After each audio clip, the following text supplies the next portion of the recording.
রাজধানীর গুলশানে বিএনপি চেয়ারপারসনের কার্যালয়ে ব্রিফ করছেন দলটির মহাসচিব মির্জা ফখরুল ইসলাম আলমগীর। আজ বিএনপির চূড়ান্ত প্রার্থী তালিকা ঘোষণা হতে পারে বলে জানা গেছে। আমরা সরাসরি চলে যাচ্ছি সেখানে। চূড়ান্ত হবে মনোনীত প্রার্থী, তাদের নাম ঘোষণা করছি এবং খুব দ্রুত আমি ঘোষণা করব। পরবর্তীতে আপনাদেরকে তালিকা দেওয়া হবে। আমাদের 300 আসনের মধ্যে আমরা এখন 206 জনের নাম ঘোষণা করতে যাচ্ছি এবং বাকি 94টি আসন 20 দল, ঐক্যফ্রন্ট এবং যেগুলো এখনো সিদ্ধান্ত হয়নি সেই নামগুলো প্রকাশ আগামীকাল করা হবে।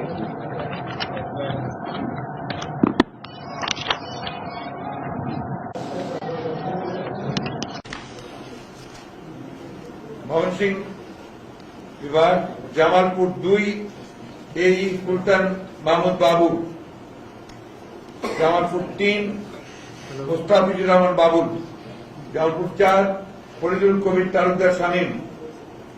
জামালপুর 5 শাহ মোহাম্মদ ওয়ারিস আলী মামুন, শেরপুর 1 সানসিরা জবরিন, শেরপুর 2 মফিজুর রহমান রিপন, শেরপুর 3 মোহাম্মদ মাহবুবুল হক রুবেল, ময়মনসিংহ 2 শাহ শহীদ সরওয়ার, ময়মনসিংহ 3 আহমদ তাইবুর রহমান হিরণ, ময়মনসিংহ 4 এখন পর্যন্ত ঘোষণা করছি না, ময়মনসিংহ 5 মোহাম্মদ জাকির হোসেন,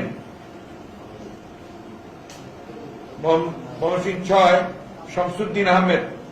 ময়মনসিংহ 7 মোহাম্মদ জয়নাল আবেদিন, ময়মনসিংহ 9 খুররম খান চৌধুরী, ময়মনসিংহ 11 ফখরুদ্দিন আহমেদ, নেত্রকোনা 1 ব্যারিস্টার কায়সার কামাল, নেত্রকোনা 2 মোহাম্মদ আনোয়ারুল হক, নেত্রকোনা 3 রফিকুল ইসলাম হিলালি, নেত্রকোনা 4 তামিনা জামান, কিশোরগঞ্জ 1 রেজাউল করিম খান, কিশোরগঞ্জ 2 মেজর অবসরপ্রাপ্ত আখতারুজ্জামান, কিশোরগঞ্জ 4 মোহাম্মদ ফজলুর রহমান, কিশোরগঞ্জ 5 শেখ মুজিবুর রহমান ইকবাল, কিশোরগঞ্জ 6 মোহাম্মদ শরীফুল ইসলাম,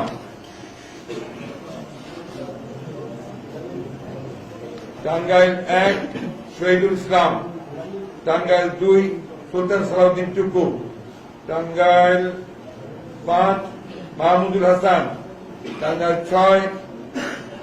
গৌতম চক্রবর্তী, টাঙ্গাইল 7 আবুল কালাম আজাদ সিদ্দিকী,